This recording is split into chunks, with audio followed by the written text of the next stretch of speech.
আমি সকাল থেকে মনিটরিং করেছি। আমাদের থ্যাঙ্কস টু লোকাল পুলিশ অনেক মানুষকে বাঁচিয়েছে, প্রায় 22 জনকে বাঁচিয়েছে তারা।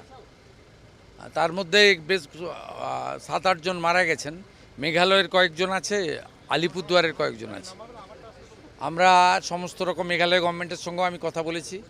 আলিপুরদুয়ারের এমএলএ পরিতোষ দাস, এমপি মনোজ টিগ্গা তারা কাজ করছে। ওখানে সামনে কৌশিকী অমাবস্যা আছে। আমি ডিস্ট্রিক্ট ম্যাজিস্ট্রেটকে বলেছি, ফায়ার ডিপার্টমেন্টের এমওএস কৌশিক চৌধুরী, এমএলএ ধ্রুব শাহ ওখানে আছে।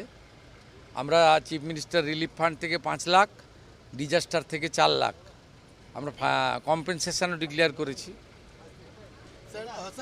এটা প্রাইমারি যেটুকু জেনেছি সেটা হচ্ছে আপনার এসি থেকে কারেন্ট থেকে হয়েছে শর্ট সার্কিট।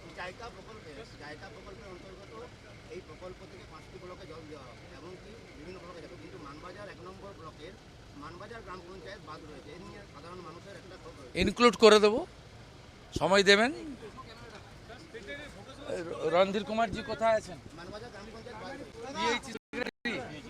এই যে মিস্টার পিএইচি স্যার,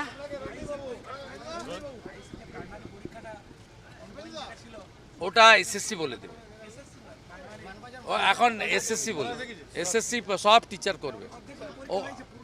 ওটা এসএসসি বলে দিবে। টিচার রিক্রুটমেন্ট মুখ্যমন্ত্রী নেতারা বলবে না, ওটা নিরপেক্ষ সংস্থা বলবে। ওই জন্য রামকৃষ্ণ মিশনের সন্ন্যাসীরা সব মেম্বার হয়েছে, কোনো পলিটিক্যাল লোক মেম্বার হয়নি।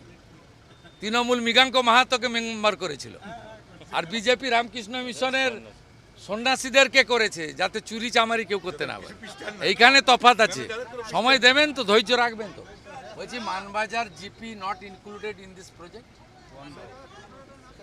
এটা ইনক্লুড করতে হবে ইন ফ্রন্ট অফ মিডিয়া। আমি বলছি, আমি সেক্রেটারি পিএইচকে বলে দিলাম মানবাজার গ্রাম পঞ্চায়েত ইনক্লুড হবে। কে কোশ্চেন করেছিলেন? আমি বলে গেলাম, responsibility goes to you Mr Randeep Kumar.